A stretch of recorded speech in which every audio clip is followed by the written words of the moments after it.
What's up, everyone, and good morning on this cold and rainy day in North Carolina. Today I want to talk to you about something, and that is, are you considering buying a used bike? Or if you have considered buying a used bike and you saw one at a dealership and you're like, what goes into the process of how they find out what's wrong with them or what needs to be fixed or whatever the case may be? Well, today that's what we're going to do, and I'm going to show you. So let's get inside, and I'm going to have my Bojangles, which I already brought my biscuit in. So let's get in and get after it. So for those of you who are new to the channel, I'm Sean, and this is V-Twin Revolution, your source for all Harley-Davidson information. Where? Well, I bring you to work with me here at Speedway Harley-Davidson, and you get to learn about cool Harley stuff.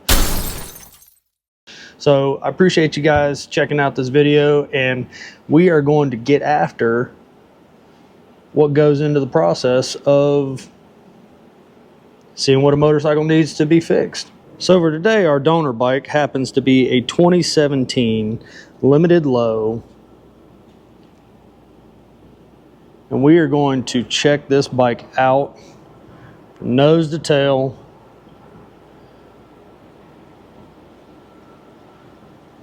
And I'm going to show you my process, or what the dealership's process is for going over a used bike inspection.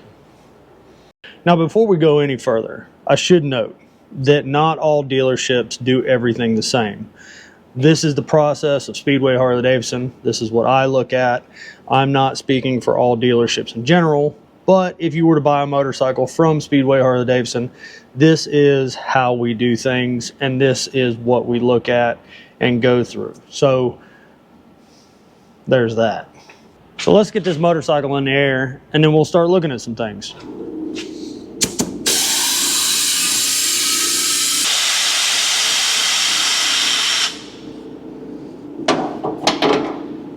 All right, so first things first, we're going to check the tires.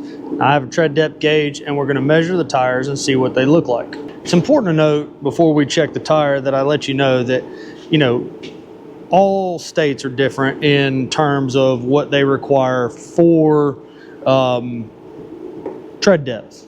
The minimum tread depth here in North Carolina is 3/32, and while everybody should really be cautious and pay attention to where their tires are at, because we only got 2 tires, and you should probably keep a check on that.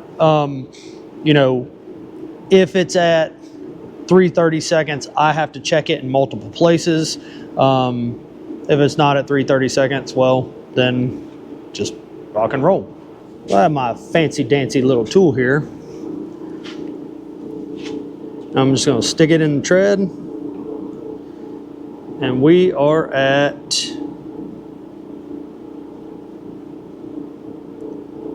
5/32 on this tire.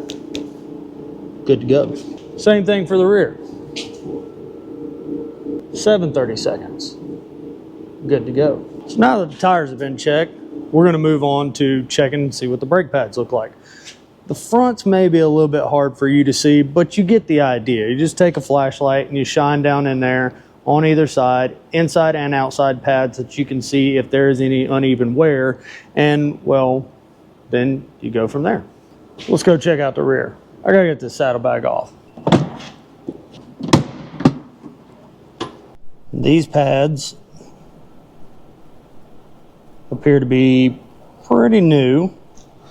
So we got new tires, good brakes. Now we're going to check the charging system. As we're checking the charging system, it's going to be like a couple of checks all in one. We're going to be letting the motorcycle warm up so we can check the oil level, make sure that it's good, and also get a visual of what the oil looks like. All the while, we're checking the charging system. So you're kind of doing a couple of things all in one. So for those of you that have never checked your charging system before, super quick, super easy. You can do it off of your DC battery lead for your battery tender harness. You're going to put this on volts DC, and then we're just going to set that like so, unplug that, and we're going to do 3 checks. We're going to do the initial voltage, what the battery is as it's sitting completely, everything off. We're going to turn the bike on, see what it is, hit the start button, see what the voltage drops down to, and then as the bike is sitting there idling, we're going to see what the charging system is putting out. So we go to the red lead and to the black. We are at 12.97 volts. Okay, now I'm going to turn the bike on. Drops down to, you gotta wait for it to normalize.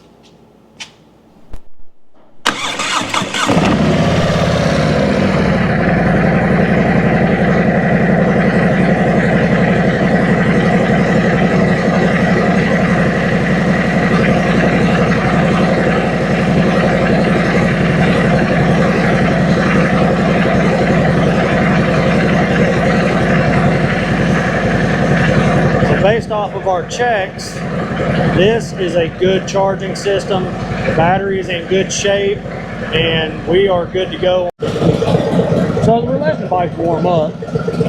Getting ready to shut it off here in a second. Being now, I'm going to do a couple of things. While I was letting it run, the cooling fans kicked on, letting me know that it was actually pumping coolant through the system and trying to cool it off. So it meant that everything was up to operating temperature. So we're going to check the oil. I'm going to pop this cover and check and verify that the reservoir bottle is at the proper level, and then we're going to check the oil. So let's check the oil.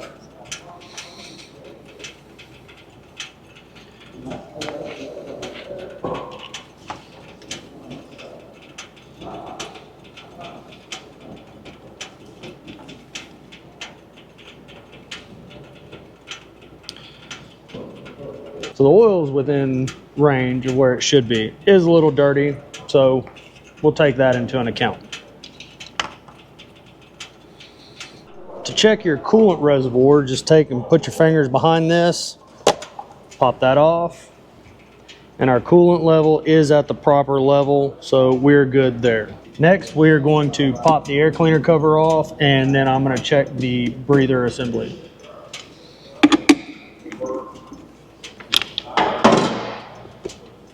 And I don't think this filter's ever been cleaned. So what we're going to look at next is we're going to check the belt deflection and what that looks like. So we're just going to check the belt deflection. That's actually pretty good. It takes about 10 pounds of force and it should move about 3/16 of an inch. Each one of these lines is a 1/16 of an inch. So you get your line of sight and then you just push up, 10 pounds of force. And I've been doing this long enough to know what a belt should feel like by now, hopefully. So while I was underneath there checking the belt, I was also looking to see if there was any leaks on the underside coming from the inner primary or the primary area, which is typically where you're going to find most of your leaks coming from. So while I didn't see anything there, we're good to move on. All right. So we've checked tires, we've checked brakes, we've checked belt, we've checked the charging system, and we checked the air cleaner and the oil level and the coolant level. So now let's just check and make sure we have light function, horn, radio, all that other good stuff. And so that's kind of all, while you're doing it, you're just boom, boom, boom, check, check, check, check, check. Everything looks good, brakes, headlights, all that good stuff.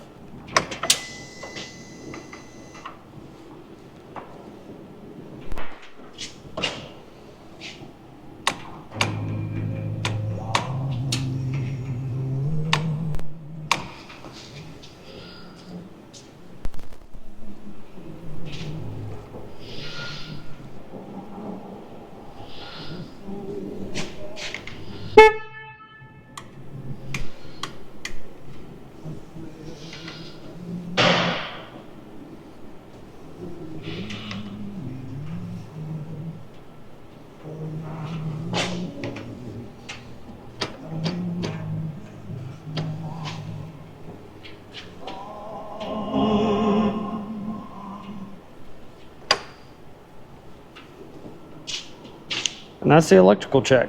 So now it's down to the paperwork side of things. So Harley has given us a cool little multi-point sheet, and we'll go through what we've checked. So we did check the front tire, we checked the rear tire, those both checked out good.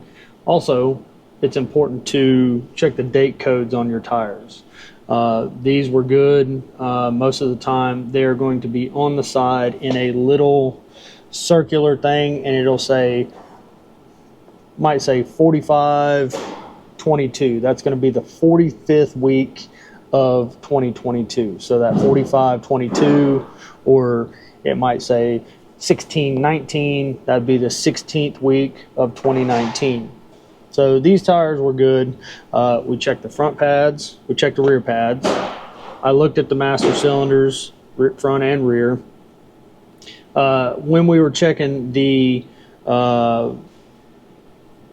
tread depth on the tires, we were also checking the wheel condition. You're just verifying that wheel's not bent, everything looks good.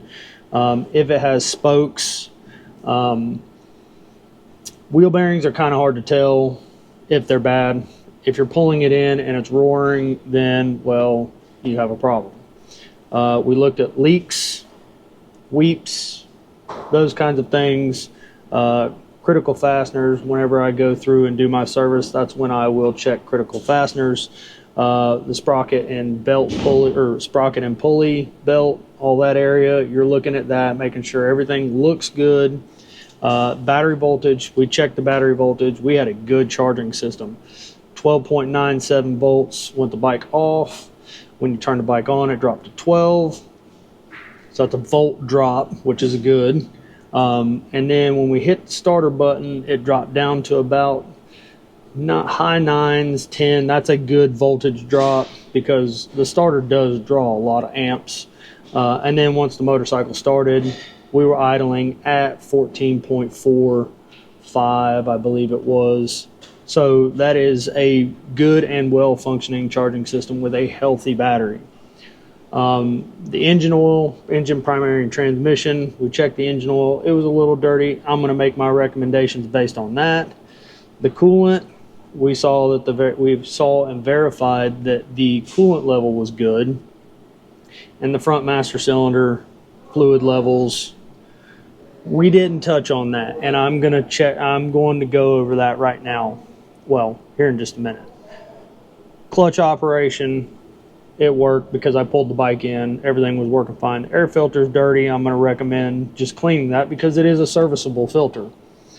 Lighting, horn, cables, and exhaust. As the bike was running, you could tell that the exhaust, there was nothing wrong with it. Now, to go over the fluid in the clutch and the brake reservoirs. Now, I have a fancy tool that I can check it with, or Harley gives us another tool that I would love to be able to show you guys, and it's one of those proprietary things that Harley doesn't want us showing for whatever reason. I don't make the rules, I just follow them. And that is a service history link. Now, I can go on the service history link and I can see every participating dealer that's ever touched this particular motorcycle. I can see what they did, if there was any repairs done, or if any upgrades in terms of like chrome front end or stage 3 boom audio. Like, if the dealer is participating in that service history link, and not all dealers participate. Why, I don't know, but that's the world we live in. So I can actually look on this service history link, see when the last service was done, and I can see if there's been any brake flushes done, any recalls done, all that jazz.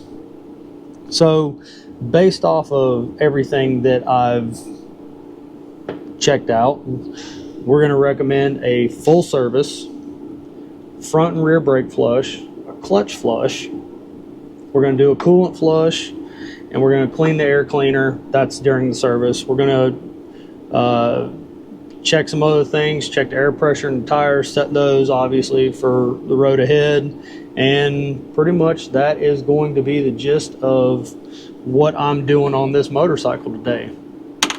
So guys, just something really, I don't want to say really quick, but it was just something that I felt that I needed to share with you guys, because I feel a lot of you may be skeptical about, you know, the processes of what used bikes are. Some used bikes get a ton of attention. Like this bike, it has 42,000 miles, but this thing looks like it's brand new and it just rolled off the showroom floor.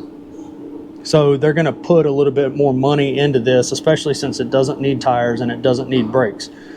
They're going to say, go ahead and do the clutch flush, the brake flush, the full service, you know, whatever else it needs, because, you know, they're not having to put a ton of money into the motorcycle.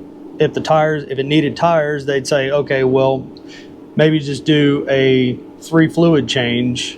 With all that said, we go through these bikes here at Speedway with a fine-tooth comb. Guys, if you like this video, please give it a big dirty thumbs up, hit that like, that subscribe. You know, in the comment section below, are you considering, you know, buying a used Harley that you've had your eye on? Or, you know, are you looking at a new bike? Are you waiting on the 25s? I don't know, just tell me what's going on. You know, I'd love to talk with you. I answer every single comment that comes by, negative or positive. You got questions, I'm here to answer them. That's what this channel's about. Guys, I appreciate you watching, and I'm going to catch you on the next video because I've got some work to do.